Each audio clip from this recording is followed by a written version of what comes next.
Welcome to Love from the Hip. I'm spiritual hypnotherapist, master esthetician, and your host, Sakura Sutter. This show was created with the intention of helping others to help and love themselves. Aside from weekly skin tips, you will hear me feature amazing people from around the globe who are making a difference by helping others in their own way. You may also hear me follow up with a guest I've hypnotized on an online edition of Love from the Hip, which is available on YouTube. Together we can all make a difference, and it starts with love. Love from the hip. The form of Reiki that many people practice today is called Usui Reiki, and it began with its founder, Dr. Mikao Usui, or Usui Sensei. Born to a wealthy family, Dr. Usui was able to have a well-rounded education. Aside from swordsmanship and martial arts, Usui devoted most of his education to medicine, psychology, and theology. He studied healing systems of all types and held a variety of professions, including reporter, secretary, missionary, public servant, and guard. At some point, he became a Tendai Buddhist monk. And while in the monastery, Usui struggled with his practice of Zazen meditation. So his teacher recommended a more severe practice in which he must be willing to die in order to achieve his training. Although knowing he could die, Usui went to Mount Kurama for 21 days and remained on this sacred mountain where he fasted, prayed, and meditated. On the morning of the 21st day, Usui, weak and near death, experienced an event that changed his life forever. A powerful light entered his body, and as if he had been struck by lightning, and elevated him to a higher state of consciousness and awareness. He experienced himself as being the energy of the universe. Usui, renewed with energy from his new discovery, ran down the mountain with so much excitement that he stubbed his toe. But by placing his hands on his toe, Usui discovered he could heal his own pain. Upon arrival of a nearby village to eat and rest, he was miraculously able to eat after 21 days of fasting without any stomach pain. The girl who served his food just so happened to be suffering from a toothache. He was able to relieve her pain by placing his hands on her face. When he returned to the monastery, he found his friend suffering from severe arthritis and once again was able to alleviate his pain. It had been his mission to find a method of healing that was unattached to any specific religion and religious belief, and a system that would be accessible to everyone. And so, Usui called this gift of healing Reiki, the Japanese word for universal life force. And the 4 experiences Usui had upon his journey back to the monastery became known as the 4 miracles. In 1922, Dr. Usui founded his first Reiki clinic and school in Tokyo. He was reminded through his work to heal not just the body, but the spirit and the mind too.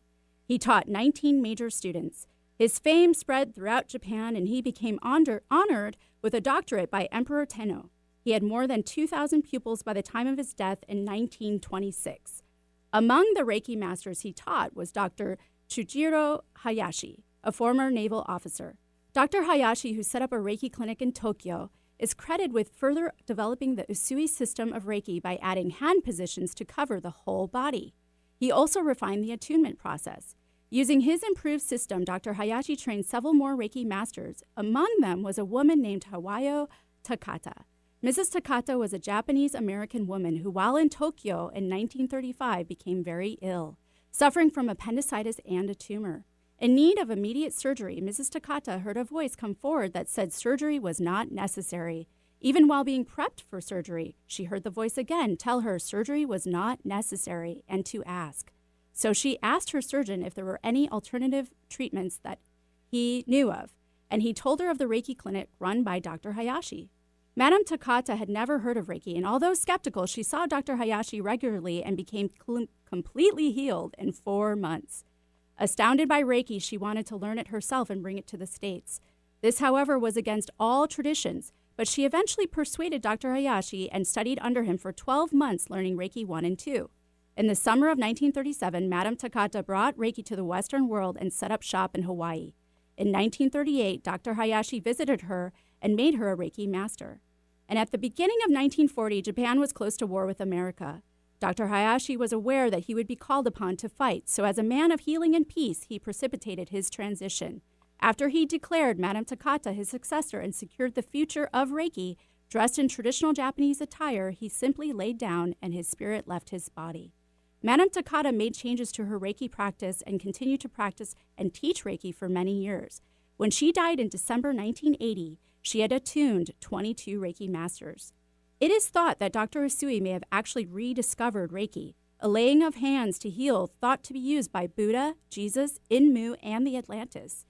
Usui did not develop this practice to take away from other great master teachers, but rather to remind us of what has existed inside of each and every one of us for centuries. As Usui said, each and every being has an innate ability to heal as a gift from the gods. Today, I have the pleasure of interviewing Reiki master teacher, intuitive development coach, and sound healer Sharlean Windus on my show. She will not only share her great knowledge of Reiki, crystals, and oracle cards, but later on the show, we will open up the phone lines so she can pull oracle cards for you. So stick around after this quick break. Men, care for your skin properly, starting with your face. Sakura Skin and Mind offers their Gentleman's Groom Clinical Facial for just $120. Designed for your rugged skin, a deep cleansing clinical facial is like a 1-2-3 punch to wrinkles, age spots, and problem skin. Tame those brows, ears, and nostrils. Sakura Skin and Mind, erasing wrinkles one clinical facial at a time. Learn more, sakuraskinandmind.com. SAKURA, skinandmind.com. On the path to good health and well-being? Alternative Talk 1150 is the station for you. Welcome back to Love from the Hip. I'm spiritual hypnotherapist, master esthetician, and your host, Sakura Sutter. And don't forget to follow me on Instagram and Facebook and subscribe to my YouTube channel, Love from the Hip, and that's HYP. Today, I have the pleasure of having Reiki master teacher, intuitive development coach, and sound healer, Sharlean Windus, on my show. Hey, thanks for being here today. Hi, thank you for having me. Yeah, so being a Reiki master teacher, what does Reiki mean to you? Reiki now is a spiritual practice for me. So it's something that I incorporate in every moment of my daily life. Okay. Yeah. And how long have you been practicing Reiki? Over a decade now. Okay. How did you come into doing it? Oh my gosh. Well, I had exhausted all options for panic attacks, and I ended up getting a referral to Reiki, and I had no idea what it was. I didn't look it up. I didn't learn anything about it. I just went with an open mind and was completely blown away at how I felt afterwards and how it helped heal me. And I just walked away like, I don't care what just happened. I don't know. I'm just so relieved. So it was more of a medical, issue. You didn't feel like you had to know?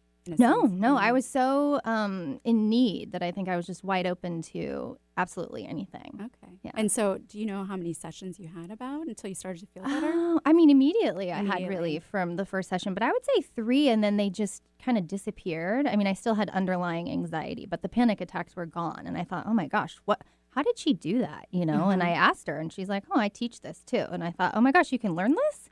I thought, you were born in a special way or something. And I was like, well, sign me up, because if I can offer this to other people, the experiences that I had, then why wouldn't I? Right, Yeah. Exactly.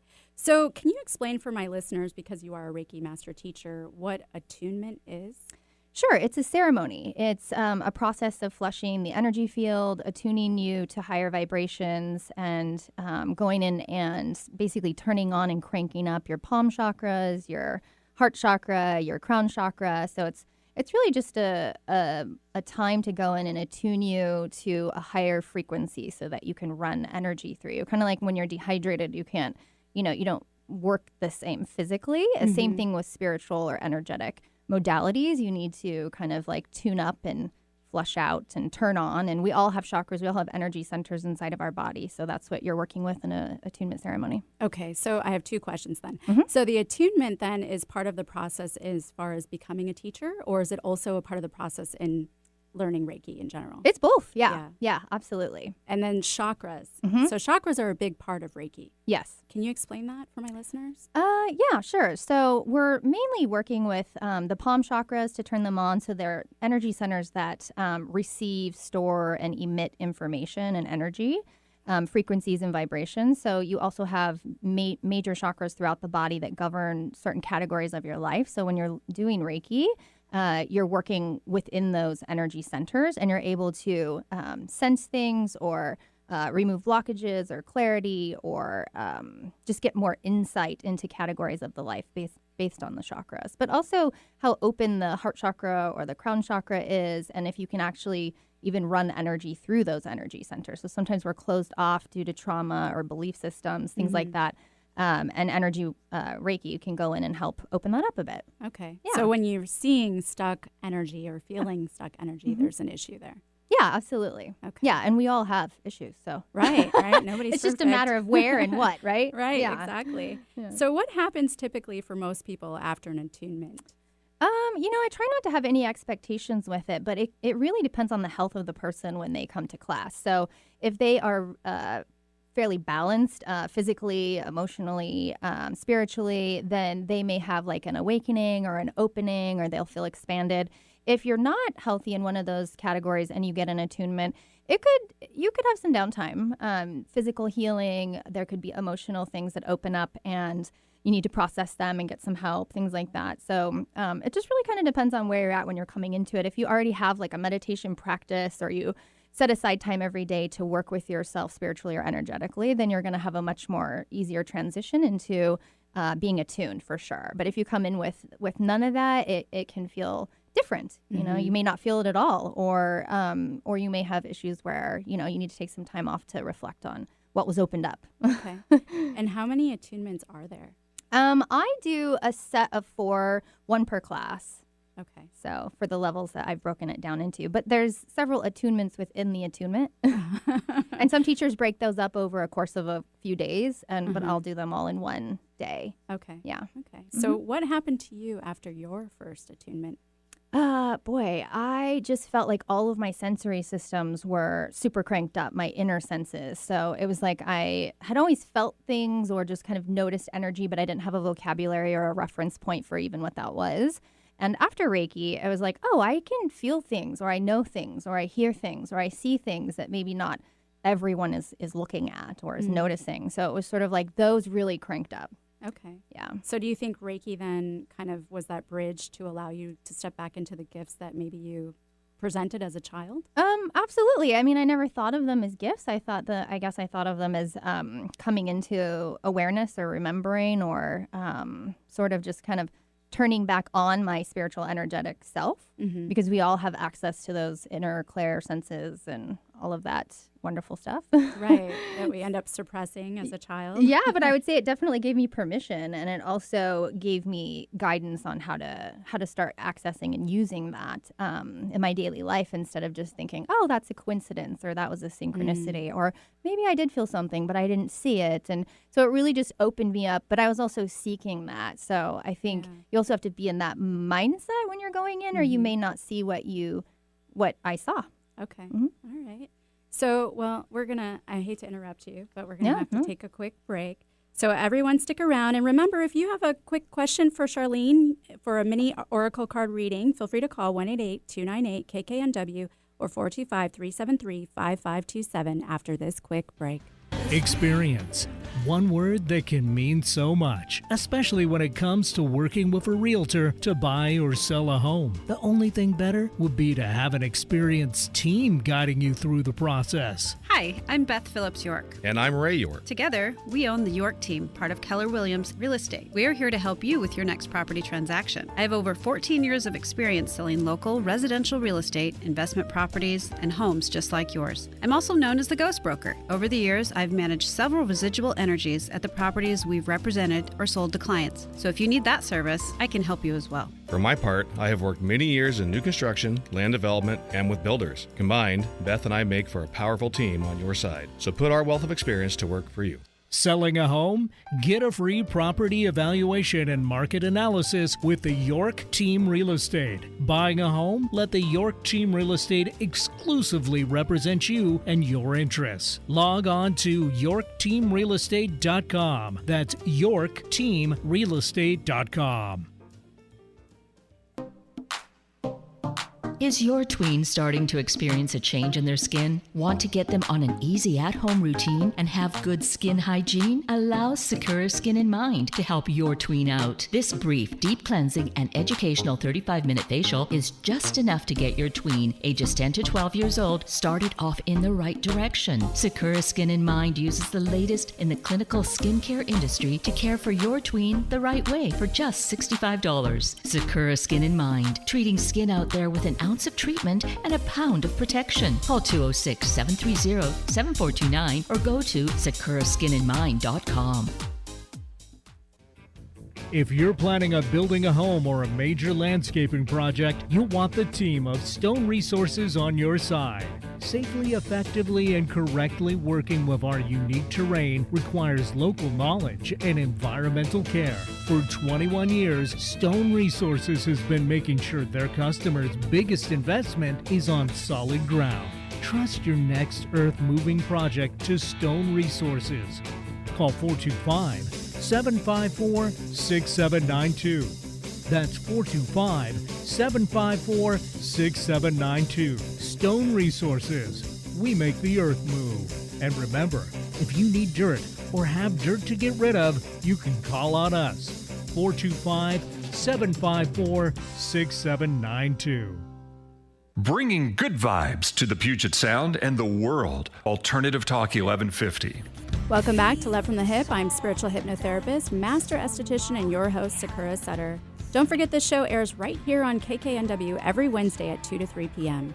Today I have the pleasure of having Reiki master teacher, intuitive development coach, and sound healer Sharlean Windus on my show.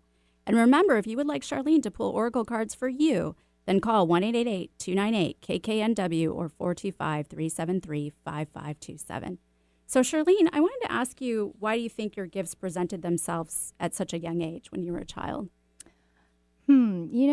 I think about that a lot because people say, well, how did you get to this point? Or how do you sense the things that you do? And I think when I look back at childhood, it really did set me up to increase those senses in more of a survival type of a way.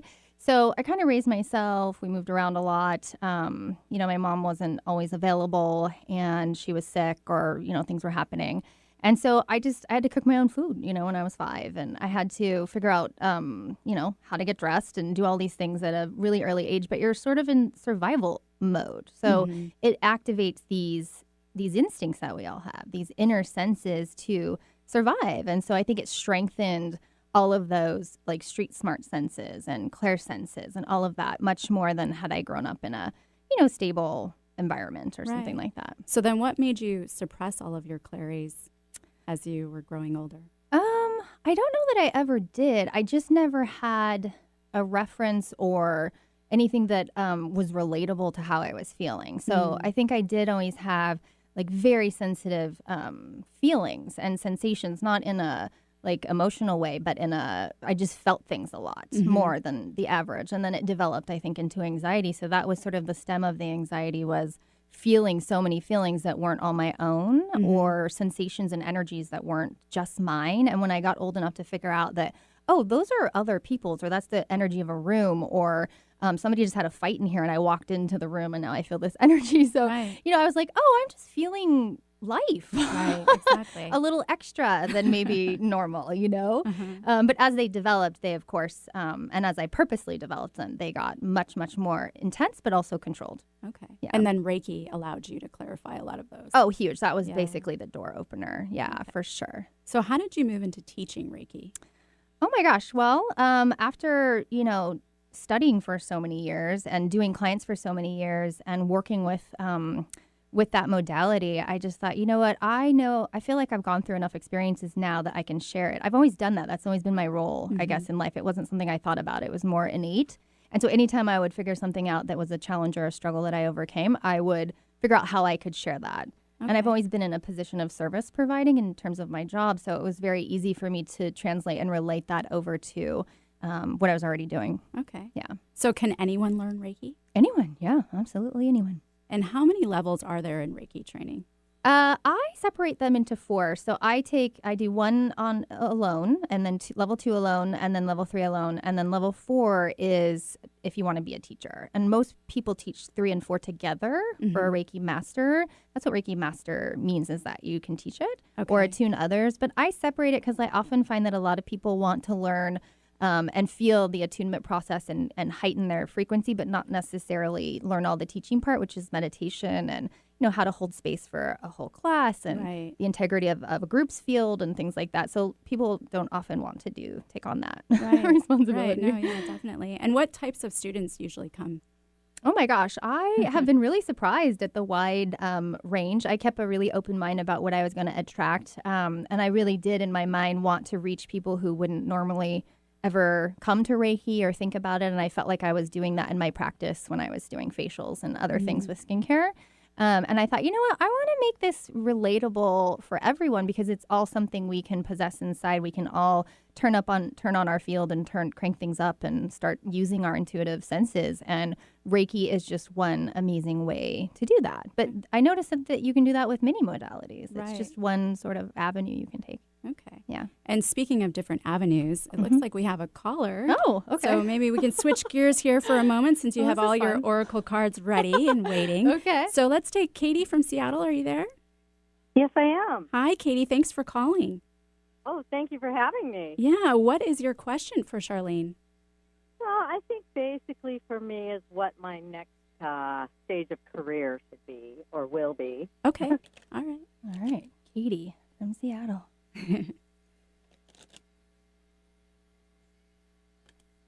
Okay. The first card we have is acceptance.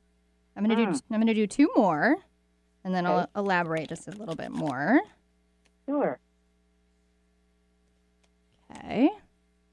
Our second card is neutrality, teamwork, and the middle path. And our last card is forgiveness heals. So, forgiving yourself and others, letting go of an old story, releasing guilt and blame. This includes you and kickstarting your surrendering process, and your health and happiness will thank you for that. So, yeah, it looks like there's a little bit of work to be done there in terms of the direction, but we have that teamwork card and the acceptance card and releasing old stories so that you can create a new story and a new pathway. And by doing those processes first, you're able to have a much clearer vision about the direction of where you can go. So it's sort of like cleaning out your energy system so that you can manifest and set goals and actually figure out what it is that your next step is. So, yeah, I hope that resonates with you. Thank you. It does. Thanks for taking my call. Have a good day. Thanks, Katie. You too. Bye-bye. Bye. So let's switch gears for a moment and talk about these oracle cards. Okay, sure. So how long have you been working with oracle cards? Oh, boy. Probably 4 or 5 years now. Okay. Yeah. And how are they different from tarot cards? Tarot is like a set deck with suits and a set number of suits and within that deck. And they are specific every time. They're the same. They might have different artwork. They might have different energy. They might have different descriptions, but they're essentially the same. Where oracle cards, you can have 55 to 75 per deck. Anyone and anything goes with oracle cards. So animals, crystals, elements, basically anything. And they're more like guidance, more information in terms of guidance specifically about something. So when we pulled her card about acceptance and then we pulled another oracle kind of illuminating that about teamwork and neutrality and then forgiveness and healing, it gives you sort of illuminated path versus with tarot, it's going to show you also your shadow side, more intensity is in tarot. And so you can certainly use them in the same manner and be able to get lots of wonderful information, but they're intuition building tools. So I think it's really a preference of how you like to operate too. Okay. Yeah. And so I noticed that you have 3 different decks. I do. So is that also something that you advise, is to use different decks at the same time? No rules really. I think if you're first starting out, it's like go pick out a deck that you like the artwork and you like the feeling of it. And when you look at it, it ignites something in you that makes you want to take it home. And start there because each deck was created with an energy. It's like quantum programmed by the person that made it with their energy. So you're not going to have chemistry with all the energies out there. And so they won't work for you in the same way. So you kind of have to develop a relationship with your tool. But it's really just there to help you build your own intuitive guidance, not necessarily like tell the future or, things like that. And is it like tarot where you also have to build a relationship with your cards? Absolutely. You got to get your energy all over them. So I like to shuffle them a lot when I get them, look at every card, kind of see what the artwork ignites in me before I look at any of the definitions of the book, because they also have that. And get to know them. And you don't have to like study them or understand the meanings. You just really kind of look at them when you draw and what does it ignite in you? Are there themes? Is there a story? Is there a pattern coming up? You can use one deck and pull multiple, so you don't have to go for different cards. But I've personally developed that I like to have different energies come forward in a single reading. So that's great. Well, Eric, do we have time to take another caller? All right. So let's take Carla from Seattle. Carla, are you there? Yes. Hi. Hi, Carla. Thanks for calling. What is your question for Sharlean?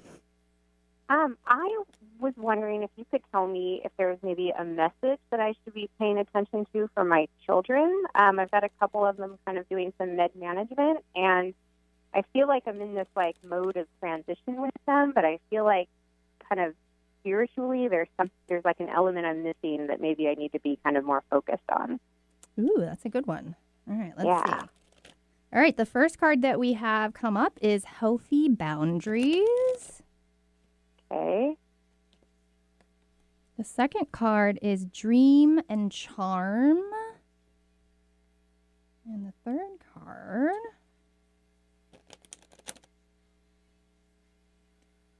is Be Gentle with Yourself.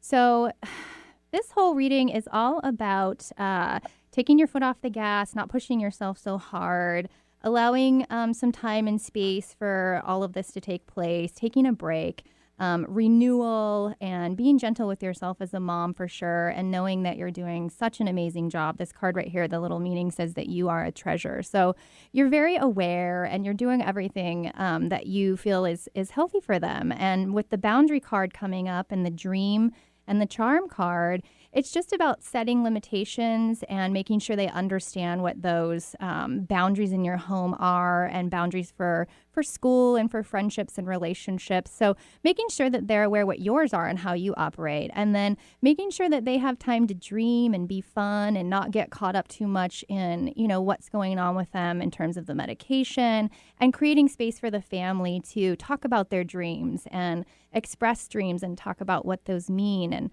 And so it's all about boundaries, creating space to dream, and then giving yourself a break and patting yourself on the back, knowing that you are doing a great job. Thank you. That's perfect. It's funny because they've actually been talking to me a lot lately about their dreams. Oh, I mean, they're just like crazy dreams. And I mean, how the dreams always incorporate real things, but also an element of weirdness, I guess. Like, yeah. Couldn't possibly happen, but that's been really big for them lately. Is I feel like we've had a lot of discussions around sleep and dreaming and those kinds of things. Ooh, maybe a dream journal. Yeah, like a family dream journal. That would be fun, and then you guys could all see how they connect. That would be fun. Thank you so much. You're so welcome. Have a good day. Thanks for calling, Carla. All right. Well, we're going to have to go to another break. But remember, this is a live show, and if you're wanting a free Oracle card reading, although many, Sharlean can do that for you. So 1-888-298-KKNW or 425-373-5527 after this quick break. On this weekly Skinny, I would like to talk about the allergic crease. What is it? The allergic crease or nasal crease is a visible transverse line which is often pigmented that runs across the nose. It is generally common in people who suffer from allergic rhinitis, which is a fancy term for hay fever. The allergic crease was first diagnosed in 1960 by Myers as a transverse hyperpigmented or hypopigmented line, or a dark or light line located approximately across the connection between the lower and middle thirds of the bridge of the nose. It tends to be lighter or hypopigmented in people with lighter skin, and then darker or hyperpigmented in people with darker skin. Although it can be a birth defect, most cases of the allergic crease are found in people with allergic rhinitis. Some people not only have the allergic crease, but they will also have the allergic shiner, which is the darkening of the lower eyelids. The allergic crease is most prevalent in school-age children because allergic rhinitis, considered the most chronic childhood condition, affects 40% of children. These children are constantly performing the allergic salute to deal with their runny noses. The allergic salute, which is said to cause the allergic crease, is the habitual gesture of upward rubbing of the nose with the fingers, palm, or back of hand. The allergic crease can fade away when nasal symptoms go away, unless there is significant atrophic scars. Treatment for the allergic crease that isn't going away can include laser, bleaching creams, and topical vitamin A to address the pigment and help to regenerate new skin. If it is a deep crease, it can be caused by a contraction of the procerus muscle and would then require either Botox or a filler. In the meantime, if you are suffering from AR or allergic rhinitis, it may be helpful to alleviate your allergies with herbal remedies or antihistamines, or refrain from the allergic salute to avoid the allergic crease. Peach fuzz is great if it's on a peach. Let Sakura Skin and Mind remove unsightly hair with dermaplaning. Although its primary purpose is to remove layers of dead skin, it's just one of the added benefits, leaving your skin baby smooth, safe, effective, fast, and affordable. What a concept! Sakura Skin and Mind wants you to look your very best, and dermaplaning is just one tool in their chest. Find out about dermaplaning at sakuraskinandmind.com. SAKURA, skinandmind.com. We bring out the healthy skin and healthy way of thinking you didn't know you had. You found us. Maybe you've been guided to listen. Alternative Talk 1150. Welcome back to Love from the Hip. I'm spiritual hypnotherapist, master esthetician, and your host, Sakura Sutter. And feel free to email me at sakura@lovefromthehip.com with your comments, your criticisms, your questions, and well wishes. Let me know how I'm doing. Today, I have the pleasure of having Reiki master teacher, intuitive development coach, and sound healer, Sharlean Windus, on my show. And remember, if you would like Sharlean to pull oracle cards for you, then call 1-888-298-KKNW or 425-373-5527. So, Sharlean, can anyone use oracle cards? Yeah, anyone can. They're intuition building tools is what I like to think of them. Okay. Is there a practice that you recommend as far as using the oracle cards at home? Yeah, I think if you're brand new to it, that you get your deck and maybe use it for one card pull daily guidance and just say, what do I need to hear today? Or what needs to be illuminated in my life today? Or what am I ignoring that I need to know? Or things like that. So just kind of working with yourself and using it as a door opener to communicating with your psyche, your subconscious, or maybe things that you don't realize are going on in your energy field that will help you. Okay. Yeah. Do you add these to your Reiki practice? I incorporate them a lot. I really enjoy them. I mostly use them now for confirmation for a client or someone to see. Like, we'll talk for a long time and then I'll pull these at the end. And everything I pull is what we talked about. And for them to see that is very confirming. Yeah, you know? Exactly. Yeah. Okay. Yeah. So are you doing, I want to touch back on Reiki again. So are you doing the healing in Reiki, or are you just a facilitator? No, you are just a facilitator. No, definitely not. Okay. And who are you working with in Reiki? I am working with universal energy. So before I knew anything about guides or other spiritual aspects of this, I was literally just calling in Reiki, just that universal energy to come through me. But really the focus was like hollowing yourself out and being able to transmit that without it interfering in your own emotional state or physical state or anything going on with you. So I would always check myself before I started a session. And do I have a headache? Where am I at? Am I tired? You know, things like that. And then when I would flow Reiki, I would sort of table all of that and know that those were my feelings and my energy state, and that is not what I am flowing into the person, right? Mm-hmm. And then if I started feeling different or funny, I would know that that was their energy. So that was way, way back. But yeah, now I work with guides and elements and other. So you're channeling them? Essentially, yeah. I'm not letting them like take over my body or anything, but Right. all the information I get is based on the relationship that I've developed with these teachers or allies. And so it will come through me as though I am affirming it or that I'm thinking it or saying it, but I know it's not my own because I don't remember much after a session. I don't catalog any of that, so I can't go back and be like, what did I say? You know? Right. So I know the difference of that versus my own opinions or perceptions and things like that. But in the beginning, like, you know, I don't like to scare people off with that. I'm like, Right. you're just flowing universal love, you know, that's it. And depending on where you take that spiritual practice is up to you. And do you talk directly with the client's guides or strictly with your own? I only talk to mine ever, and they talk to theirs, and that's how it works, yeah. And what kinds of things do you see people for Reiki? You know, often a lot of people see me as a last resort, or they're suffering and for a long time and can't figure out, you know, they're willing to try anything at that point. But I would love it if Reiki was like a supplement, a preventative, you know, sort of energetic hygiene supplement versus oh my gosh, you know, I'm willing to do anything at this point. So it's often seeking help in some way and hoping for a miracle or some sort of a shift from that person. But generally what happens is just awareness and sort of a light bulb turns on and it's sort of illuminating what you already knew, but maybe you weren't able to pull that forward, things like that. But so now, can you also see clients that are dealing with more terminally ill? Absolutely, yeah. It's Reiki is a supplement to support anything that you're going through or any other medical thing that you're doing. Absolutely. If someone's immune system and their energetic body is compromised, you do have to calibrate the Reiki because they won't be able to accept it. It'll have to slow it down a bit, and there's little techniques that I do for that, but it can be very supportive. Okay. Yeah. And can you work on anyone? As long as you have permission. So yeah, I get higher self permission or verbal permission. If you don't, people ask me, well, what happens if you do it anyway? Well, it just falls on the floor, Can you explain that for my listeners, higher self permission? Certainly, yeah. So you have a higher self, which is your soul and essence, and part of that comes down into your body, but it's sort of hovering with you and above you and is always there, and it has no negative feelings. It has no perceptions, beliefs. It's completely plugged into source, God, energy, whatever you want to call it. And so when you need guidance, it's there to help you. It's not going to give you the answers because that destroys the journey of why you're here, but it will illuminate, guide, coach, and help you. Right. Yeah. And so when you're asking the permission, though, from the higher self, the person doesn't have to actually physically be where you're at. They don't have to. I mean, if I'm with them, obviously they signed up to come in. But yeah, if I'm working on someone, say, that's in a coma or they're really sick, or maybe it's a child and they don't have the awareness level of that, I just check in with their higher self. And it's a yes-no response that I've developed and strengthened within myself. And I know what my yes and my no is. But yeah. Okay.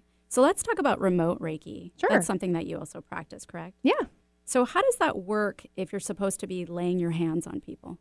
So distance healing is sending light over any distance from one source to another through the quantum field. So every person has like a light signature that can be initiated by saying his or her name. So that's really all it requires. So you're just holding an intention with thought and essentially bringing part of their higher self or essence to you and working on them as if they're right there. But that took me a long time to grasp the concept of when I was first learning Reiki. I really didn't practice it until several years later. But I have students who prefer that immediately off of in-person contact. So, Right. yeah. And does Reiki come pretty easily to all of your students? Come right away? It comes to everyone, but it depends on what beliefs and perceptions that you have and blocks that you might have, where you're coming from already. Do you already have a practice that you've been engaging in energetically or spiritually? If you go through your whole life sort of going through all the systems that we've created, then you're going to have all these walls up. And, being that I didn't go through high school or, go on to college and all of those things, I didn't have all these barriers that I had to deprogram. And so it was much easier for me to step into this because I was just open. And you really have to come into your childlike self to be able to fully feel Reiki. It doesn't mean it's not working, but remember how you were when you were a kid and everything amused and amazed you and you had no beliefs and no perceptions. There was no judgment. And that's a space that you have to be in to fully feel it on an aware level. And it doesn't mean it's not working, though. I've had lawyers and doctors and engineers and all kinds of people come to class and they're like, it's not working. And I'm like, no, it's working. It's just about how do we get you into letting go of all of these beliefs and perceptions that you've built up about what you should feel or expectations or things like that. And that can take time. And they're stuck in their head. And if you can't, kind of step down and out of your intellect and your ego, then you're not going to be able to step into this, unconditional, non-judgmental space. Okay. Yeah. And I know you're teaching Reiki in a sense of the Usui Reiki, and there's certain practices and things and guidelines. Yeah. But do you think Reiki presents itself differently for each person as far as how it comes out of each person that you teach? Absolutely. I mean, it all goes in the same, sort of like we're all drinking water, right? But how it develops or becomes into its own sort of modality, I guess, is contingent upon the person. If they're just using it for personal practice, then it may shift into different ways for them. But if you're using it on others or you're teaching, it definitely expands to a greater degree, and there's more, information coming in because you're dealing with other people's energy fields and not your own. Right. And so do you have actually a lot of students that come for self-healing? I do, yeah. Primary, their purpose to take Reiki? Yeah, a lot of people, yeah. Absolutely, yeah. Is there anyone that you wouldn't advise to study Reiki?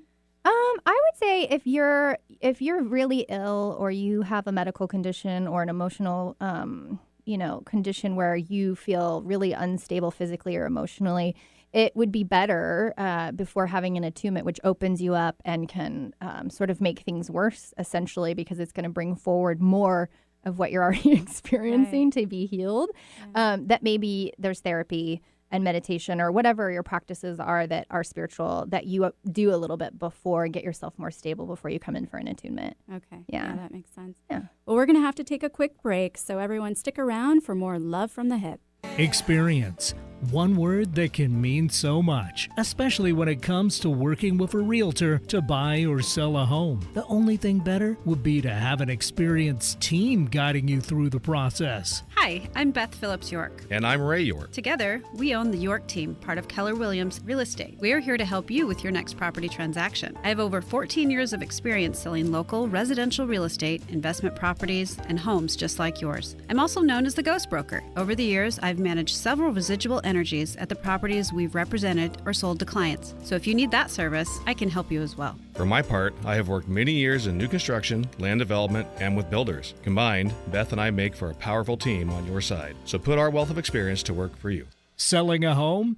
Get a free property evaluation and market analysis with the York Team Real Estate. Buying a home? Let the York Team Real Estate exclusively represent you and your interests. Log on to YorkTeamRealEstate.com. That's YorkTeamRealEstate.com.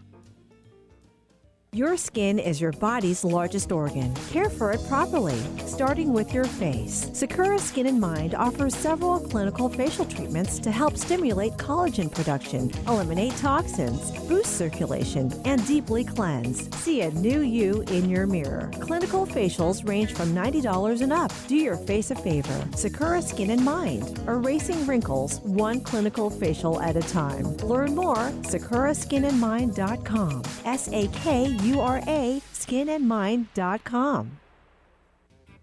If you're planning on building a home or a major landscaping project, you'll want the team of Stone Resources on your side. Safely, effectively, and correctly working with our unique terrain requires local knowledge and environmental care. For 21 years, Stone Resources has been making sure their customers' biggest investment is on solid ground. Trust your next earth-moving project to Stone Resources. Call 425-754-6792. That's 425-754-6792. Stone Resources. We make the earth move. And remember, if you need dirt or have dirt to get rid of, you can call on us. 425-754-6792. Talk radio for the heart and soul. Alternative Talk 1150. Welcome back to Love from the Hip. I'm spiritual hypnotherapist, master esthetician, and your host, Sakura Sutter. And don't forget to follow me on Instagram and Facebook and subscribe to my YouTube channel and my podcast on Podcast One, Love from the Hip, and that's HYP. Today I have the pleasure of having Reiki Master Teacher, Intuitive Development Coach, and Sound Healer Sharlean Windus on my show. So Sharlean, I understand you also work a lot with crystals. I do. I love crystals. So why is that important in incorporating with Reiki? It's really only taught to be incorporated in Reiki in Reiki Master Training or Level 3, the way that I teach it. It's a Reiki crystal grid that we talk about sending Reiki via a crystal grid to anyone, anything, anywhere. So it's just a helpful additional tool to incorporate that into Reiki. But I have a personal love for crystals, so I will use them in my sessions or in treatments to enhance the service. They are gifts from the earth. They have a vibration. They're beautiful, but they can be programmed with energy to kind of boost a session. I also use them as anchoring tools on my body for grounding and things like that. So they all have a metaphysical property associated with them that combined with Reiki is beautiful and wonderful. Okay. Yeah. Are there a couple that you would recommend? I would say go into a store that has them and see what you gravitate towards and use your intuition. I mean, certainly you can look in a book and it'll tell you all the things that you might need. But I find if you go in and practice intuitive shopping, go in and like, oh, this one's pretty, I like this. And then you look it up, you'll be kind of dumbfounded at how that is immediately relatable to your life. Okay. Yeah. And do you also assign them a job? I do, yeah. With Reiki, I do. Like I have a crystals in my house that, cleanse that room or calm that room, or they're really just reminders and igniters for my energy field. It's not really the crystal as a standalone object. It's like, oh, I walk into a room and I know that crystal's been programmed to cleanse everything that's not my highest good for today or whatever. Mm-hmm. Or it's peace or it's sleep or love or whatever. So I look at it, it's beautiful, I like it, and then it ignites in my energy field. Oh yeah, I put that in here for peace or for community. And then I switch my energy field into that gear by looking at it. So it's really just a tool, just like the cards. I mean, all of it's you. It's not the tools, but I love them. That's great. Yeah. So aside from teaching Reiki and Oracle cards, you also offer mentorship classes, right? I do, yeah. Monthly, the first Thursday of every month at Classique Spa in Queen Anne, Seattle. Okay. And what do those entail? So I'm still developing them as I go along, but some of them are open to the public and others are closed for Reiki masters and practitioners to further that craft. But it's intuitive development, essentially, teaching you how to activate your inner senses, how to work with that, how to extend Reiki beyond what we teach in class, maybe how to develop a relationship with an angel or a guide or whatever your belief system is, like you can apply that and enhance that practice. So yeah, it's just time to get together as a group and form a circle and talk about the questions that people have or that are coming up, because a lot of it may not come natural right off the bat, and there is a lot of questions. So it's nice to have that. And you can pick and choose. You don't have to come, all the time. Go to the ones that resonate with you and don't go to the other ones. So what guided you to doing that? You've asked that a few times. I don't remember being guided to do anything. No. I just wake up and go, I'm going to do this now, So, I just felt natural. I think one of the things I missed in my decade of training was that I didn't have more. I didn't have something else to go in and ask questions in, and I wanted more. And so I thought, you know what, I'm just going to make this open to everyone. Maybe you don't want to do Reiki, and that's fine. Maybe you just want to figure out how to use your intuition better. And so I thought, well, that would be cool to just have that, available. And why not do that when that's sort of my focus anyways, is turning that on in other people. It's not me doing things for them. Right. It's sort of like, how do I help you help you? That's great. Yeah, definitely. So do you have a certain class that's coming up? I do. I have a class on the clairsenses, getting to know those intuitive senses that we all have, clairaudience, clairvoyance, claircognizance, inner feeling, inner seeing, inner hearing. There's also subclairs. So I have a class on that, just kind of talking about that and figuring out which one is yours and maybe doing some intuitive exercises to kind of strengthen and develop those. And then I have a class coming up for Reiki 3 and also Reiki 1. All of that's on my website. Okay. I was going to ask when that class was. Yeah. The clairsenses one, I think, is coming up next month, the first Thursday of the month. Yeah. Oh, I have an Oracle card class coming up, too. That one's May 2nd. Okay. Clairsenses is June 6th. The Reiki 3 is June 8th. And then Reiki 1 is September 7th. And these are all in Queen Anne? These are all, the Reiki I teach in Belltown, and the other classes are in Queen Anne at Classique Spa. Okay. Yeah. All right. So can I let's switch gears again and go back to Reiki. Absolutely. So having done Reiki as long as you have and through teaching and everything else, do you think we are limited just with the Usui symbols? I mean, I don't really use them that often. It was never about the symbols for me. And I definitely teach that I don't want the students relying on just the symbol. But I do find that the symbols enhance the practice. It's just like prayer. Like if you focus or intention or thought on one thing, it makes it stronger. And those are kind of what the symbols are. Okay. And do you also believe that Usui rediscovered Reiki? Absolutely. I mean, it's been around since the dawn of time, since we were all in human form. Right. So it's just how does spirit speak to you, and how does that come through creatively for you? And he decided he was going to call it Reiki. And it's called many other things in many other places. Oh, that's great. Yeah. And do you think it will continue to grow as we do? I know I felt that over the last decade. Like, I don't even know what to call what I'm doing anymore. But I believe as we all go through expansion, definitely it has shifted and changed from how it traditionally was. Okay. Yeah. And do you think that you're completely healed, having done Reiki so long? Oh, God, no. No. Although I've experienced a lot of healing, Right. no, absolutely not. I'm normal like everybody else. Right. I have lots of things I need to heal still. And you had also recommended that people who are also doing Reiki also receive Reiki. Absolutely. Yeah. If you're going to practice Reiki, you need to be receiving it. And so it's good to trade with another person doing it if you don't want to go in and see someone. But it's also nice to see different practitioners and see what they bring to the table in terms of how they do the service and what that ignites in you, because you know with your friends, certain friends bring out qualities in you different from each person. It's the same when you go in for a Reiki session. They're going to sort of turn on a light in you that matches them, and then you're going to have an epiphany or an awakening or hopefully a healing experience. Okay. Yeah. Well, I like to ask my guests where you hope to grow from here. Oh, boy. Well, I'd like to integrate the last year. I took 9 classes this last year, so I think I'm going to work on the next year of just like slowing down and integrating. But I write a lot, and I've been getting lots of sort of visions and pull and call to do online courses and retreats and books, and just sort of bringing all of this material more accessible to people who maybe aren't just in Seattle, which is why I like doing podcasts and radio shows. I really feel like it could have a much broader reach of being more adaptable and relatable to a much broader, more large crowd than I don't know, one modality would be. So, and I still feel like a lot of people don't even know what Reiki is. Yeah, I mean, it's definitely becoming more mainstream, popularized. It's coming into hospitals. There's some research being done on it in terms of science. But people now, when you say Reiki, they're not like, oh my gosh, now they feel comfortable with that. So if I change the name of what I'm doing to, I don't know, something else, they're going to be like, okay, well, I don't even know what that is. So it's like your ego and your intellect has to get comfortable for you to let your guard down and receive. Right, And so I don't even know what to call it. Okay. All right. Well, that's okay. Right.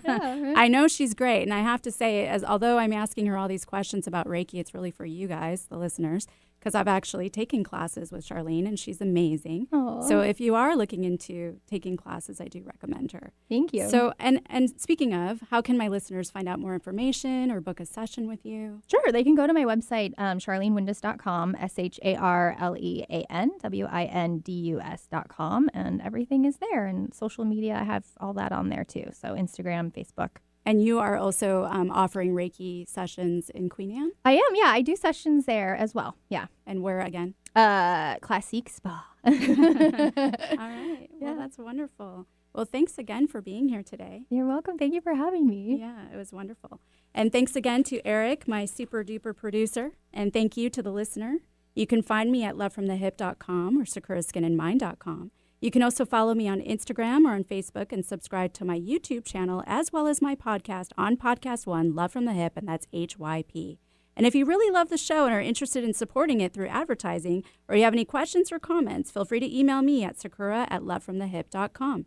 Tune in next Wednesday at 2 p.m. for another Love from the Hip, and make self-love contagious. Go ahead, I dare ya.